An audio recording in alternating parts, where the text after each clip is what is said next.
মজুৰা যোগ কেন্দ্ৰৰ যোগ কৰ্মশালাৰ সফল সামৰণি। গুৱাহাটী মহানগৰৰ যোগ চৰ্চাৰ অন্যতম শিক্ষা প্ৰতিষ্ঠান মজুৰা যোগ কেন্দ্ৰৰ সৌজন্যত 10 দিনীয়াকৈ অনুষ্ঠিত যোগ কৰ্মশালাখনিৰ সফল সামৰণি পৰে। বন্তি প্ৰজ্বলন আৰু মংগল ধ্বনিৰে আৰম্ভ কৰা সামৰণি অনুষ্ঠানত মুখ্য অতিথিৰূপে উপস্থিত থাকে পতঞ্জলি যোগ সমিতি তথা ভাৰত স্বাভিমান ন্যাসৰ ৰাজ্য প্ৰভাৰী বিদ্যাধৰ কুম্ভকাৰ। আনহাতে বিশিষ্ট অতিথিৰূপে উপস্থিত থাকে ক্ৰমে ভাৰত স্বাভিমান ন্যাসৰ মহানগৰ জিলা প্ৰভাৰী গিৰিধৰ বৈশ্য, ৰাষ্ট্ৰীয় স্বয়ংসেৱক সংঘৰ মহানগৰ জিলাৰ কুটুম্ব প্ৰবোধন দিব্যজ্যোতি বৰপূজাৰী আৰু সত্ৰীয় নৃত্যৰ গুৰু নৃত্যাচাৰ্য পংকজ বৰুৱা। উল্লেখ্য যে ৰাষ্ট্ৰীয় যোগ ভূষণ বঁটাৰে সন্মানিত বাবি ভৰালী বৰুৱাৰ পৰিচালনাত অনুষ্ঠিত যোগ কৰ্মশালাখনিত গুৱাহাটীৰ উপৰি বৰপেটা, নলবাৰী, তেজপুৰ আদি ঠাইৰ পৰাও প্ৰশিক্ষাৰ্থীয়ে অংশগ্ৰহণ কৰে। চানমাৰী পিয়লিফুকন নগৰস্থিত মজুৰা যোগ কেন্দ্ৰত অনুষ্ঠিত সামৰণি অনুষ্ঠানটোত মুখ্য অতিথি হিচাপে বিদ্যাধৰ কুম্ভকাৰে সুস্থ আৰু নিৰোগী হৈ থাকিবলৈ সকলোকে নিয়মীয়াকৈ যোগ চৰ্চা কৰাৰ বাবে আহ্বান জনায়।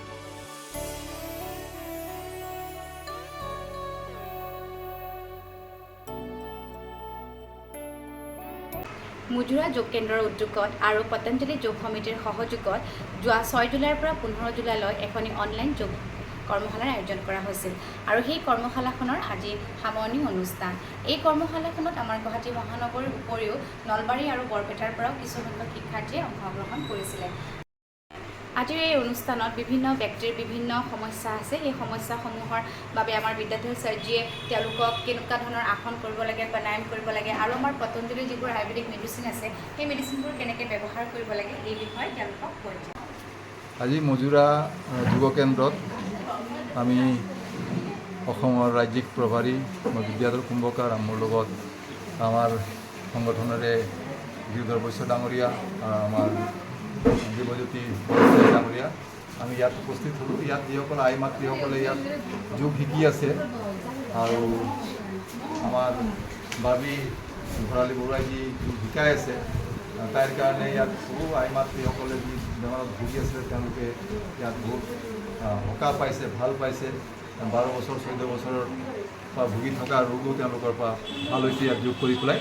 তো এই কেন্দ্ৰটোৰ ভৱিষ্যত উজ্জ্বল কামনা কৰিছোঁ আৰু এই ওচৰৰ যিবোৰ আমাৰ আই মাতৃসকল আছে বা তেনেকৈ ৰোগী আছে তেওঁলোকে আহি ইয়াত যদি যোগ কৰে তেতিয়াহ'লে তেওঁলোকেও ইয়াৰ পৰা উপকাৰিত পাব আৰু যিসকলে এই ভিডিঅ'টো চাব বা ভিডিঅ'টো শুনিব তেওঁলোকে যাতে নিজৰ ঘৰতে যোগ কৰিব বা আমাৰ লগত যোগাযোগ কৰিব, ওচৰৰ যিকোনো যোগ কেন্দ্ৰত গৈ পেলাই যোগ কৰিব, কাৰণ যোগ কৰিলে নিৰোগ হৈ থাকিব পাৰিব। তো ইয়াকে কৈ মই মোৰ বক্তব্য সামৰিছোঁ। আজি আমি ইয়াত একত্ৰিত হৈছোঁ পিয়লিফুকন নগৰত অৱস্থিত এই মজুৰা যোগ কেন্দ্ৰ পৰিচালনা ইয়াত কৰিছে আমাৰ বাবি ভৰালী বৰুৱাই। অতি সুন্দৰকৈ অনুষ্ঠানটো আয়োজন কৰিছিল। ৰোগগ্ৰস্ত ব্যক্তিসকলক একঠা কৰি মাতি আনি কেনেকৈ ৰোগ দূৰ কৰিব পাৰে সেই ব্যৱস্থাটো দেখুৱাইছে। নিয়মিতভাৱে যোগ চৰ্চা কৰিলে আমি যে ৰোগৰ পৰা মুক্তি পাওঁ, সুস্থ শৰীৰ এটা পাওঁ, সেই বাৰ্তাটো সুন্দৰকৈ দিছে। গতিকে ইয়াত বহুত কেইগৰাকী আহিছে, এইকেইদিন যোগ কৰোঁতে বহুত কেইগৰাকী এতিয়া সুস্থ হৈছে। গতিকে আপোনালোকে আহক, যিসকলে গম পাব যে এই যোগ কৰিলে নিৰোগী হ'ব পাৰি তেনেকুৱা ব্যৱস্থাৰ কাৰণে আপোনালোকে পৰম পূজ্য স্বামীজীৰ ইউটিউব চেনেল আছে, আস্থা চেনেল আছে, আনকি ইণ্ডিয়া টিভিটো প্ৰগ্ৰাম চলি থাকে, এইবিলাকৰ পৰা চাই আপোনালোকে আয়ত্ব কৰিব পাৰিব। মুঠতে সকলোৱে যোগ কৰক আৰু নিৰোগী হৈ থাকক, এইখিনি মোৰ আপোনালোকৰ প্ৰতি বাৰ্তা।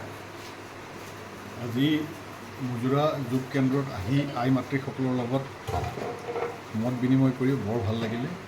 ভৱিষ্যতেও যাতে এনেকুৱা সুবিধা পাই থাকোঁ, আমি কুটুম্ব প্ৰবোধনৰ ফালৰ পৰা বহুত বহুত ধন্যবাদ যাচিছোঁ। মজুৰা যোগ কেন্দ্ৰৰ উদ্যোগত অনুষ্ঠিত যোৱা 6 জুলাইৰ পৰা অনুষ্ঠিত হোৱা যোগ কৰ্মশালাত অংশগ্ৰহণ কৰি মই খুব আনন্দিত হৈছোঁ, কিয়নো মই শাৰীৰিক আৰু মানসিকভাৱে সুস্থ হৈছোঁ বুলি মই নিজকে ভাবিছোঁ 10 দিনত। আৰু এই ক্ষেত্ৰত মই বাবি ভৰালী বাইদেউক বহুত বহুত ধন্যবাদ জনাইছোঁ।